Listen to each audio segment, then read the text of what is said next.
sou Anderson Andrade e hoje nós vamos ter muita música por aqui, vamos ter também muito bate-papo com algumas pessoas que vivem e convivem no mundo da latinidade aqui no Brasil e nada mais, nada menos do que a Latina Hits para cumprir o seu papel como difusora da cultura latina aqui no Brasil para falar sobre esse tema. Afinal, o que é latinidade? Já parou para se fazer essa pergunta?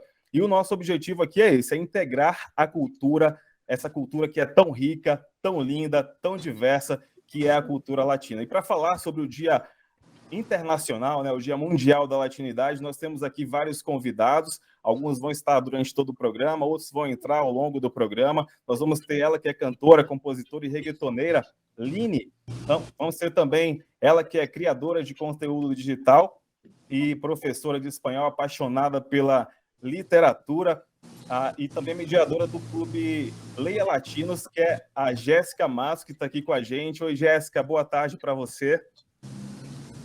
Boa tarde, gente. É um prazer estar por aqui com vocês. Maravilha, Jéssica. O nosso programa de hoje vai também trazer a vice-presidente da ONG Vila Internacional, comprometida com o acolhimento de refugiados a imigrantes em situação de vulnerabilidade social, a professora Eliane Moraes. Vamos ter também ele que é produtor musical e DJ e fundador do grupo Reggaeton Brasília, Black Fera, que já está aqui com a gente. Oi, Black Fera, boa tarde. Boa tarde. Maravilha. E vamos ter mais aqui. Vamos ter também o cantor Savasky, lá de Recife, também vai agitar o nosso programa. Vamos ter mais músicas com o cantor e compositor Léo Maverick, que também já está aqui com a gente. Oi, Léo, boa tarde. Opa, firmeza, boa tarde, galera. Estamos na área. Maravilha. E vamos ter também o cantor e idealizador do portal Reggaeton Brasil, o ARP, que daqui a pouco também vai entrar aqui com a gente. Bom, gente, eu quero agradecer a todos vocês e a presença também do nosso auditório virtual. Quero todo mundo abrindo os microfones aí e dando uma salva de palmas para vocês que estão aqui com a gente.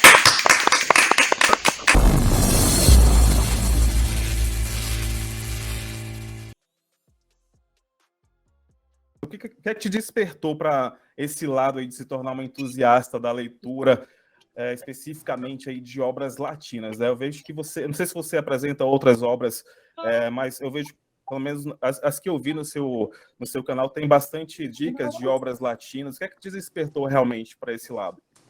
A minha própria localidade, né? Porque eu nasci na fronteira do Rio Grande do Sul com o Uruguai, então meu contato com a fronteira e com esses lugares de latinidade sempre foi muito forte desde cedo, né? Mas como eu passei pela faculdade de letras e tal, eu acabei me familiarizando muito mais com a literatura. E dentre todas as literaturas que a gente tem disponíveis, eu acho que a latina é das mais ricas e das mais bonitas que a gente pode encontrar.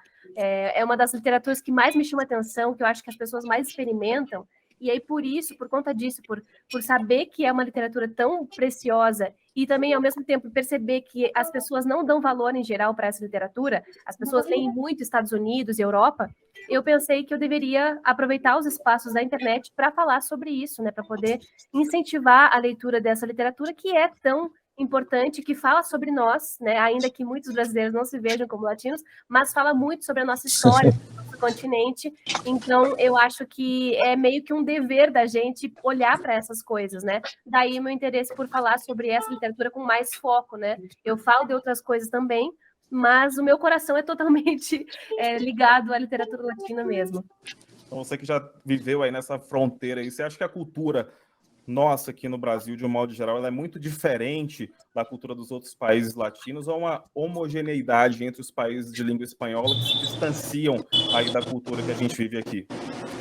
Eu acho que a gente tem muita coisa em comum, muita coisa mesmo, desde o clima até vários costumes que a gente compartilha, só que a gente, em geral, não se enxerga como latinos, assim, a gente não percebe que essas coisas são semelhantes, porque existe todo um projeto político aí de valorização de culturas externas, mas, assim, sempre do norte, né? Então, a gente tem, sim, coisas em comum, só que ao longo de vários anos, a gente foi criando essa familiaridade com outros países muito mais longínquos que os países que estão do nosso lado, né? A gente, quando começa a ler e entrar em contato com até mesmo com a música, a gente percebe que os ritmos se repetem, né? Eu também trabalhei com música por muito tempo e eu tocava músicas que eram do folclore da Argentina que a gente compartilhava aqui, né, com o Rio Grande do Sul.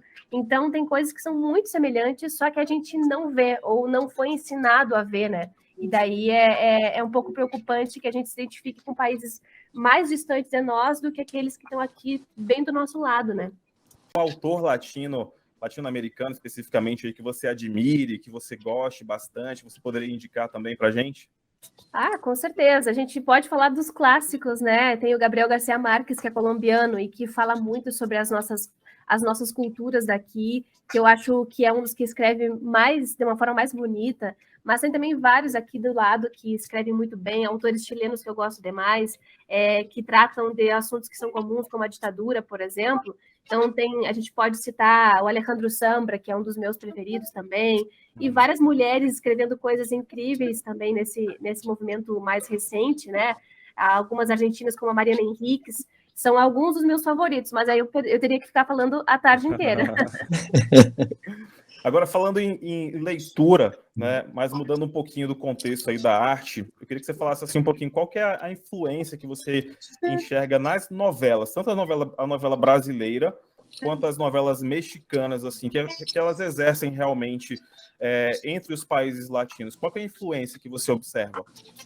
Eu acho que a televisão, como essa ferramenta de divulgação de cultura de massa, ela é muito importante nesse contato, né? Muitas pessoas, por exemplo, entram em contato com o espanhol por causa dessas novelas mexicanas, tem muita novela colombiana também, e eu acho que, de certa forma, elas apresentam muito da cultura desses países, assim como as nossas novelas brasileiras são muito exportadas também, né? A gente vê que muito do Brasil se conhece lá fora por conta das telenovelas, o que é bastante interessante, assim. Eu acho que apresenta a cultura de um modo geral, ainda que não seja de uma maneira tão fidedigna, talvez, porque a gente tem muitas coisas que são exportadas com certos interesses, né? Com certas imagens, como a imagem do Brasil, o país do futebol, não sei o quê. Então, eu acho que as novelas são importantes para que a gente entre em contato com esses países, mas acho que não são uma coisa tão completa assim sobre essas culturas. Qual é a sua afinidade com o espanhol? Bom, eu falei para vocês, né, que eu nasci na fronteira, então desde sempre eu escutava muita música em espanhol. E aí, quando eu fui para a faculdade, eu quis fazer espanhol porque eu já gostava muito do idioma, né? Hoje você é professora também, né? Hoje em dia eu sou professora de espanhol e de literatura latina também. Então, para mim é a minha segunda língua, né? A minha segunda casa, é a forma que eu mais gosto de me expressar. E eu estou aí toda semana falando espanhol com meus alunos e eu fico muito feliz que está crescendo o interesse por esse idioma, né? Já que, por outro lado, assim, a gente não tem tanto incentivo, por exemplo, como programas de educação, em que o espanhol já não é mais obrigatório, eu fico muito feliz que, por outro lado, existe um movimento de conscientização e que as pessoas estejam buscando mais o contato com o espanhol, porque, afinal de contas, a gente está cercado por hispanohablantes, né? São muitos hispanohablantes aqui do lado, e as pessoas não se preocupam muito em estudar, e tem essa coisa do inglês que domina muito, mas eu vejo esse movimento crescendo e para mim é muito bom, muito produtivo e muito gratificante ver o espanhol tendo destaque agora.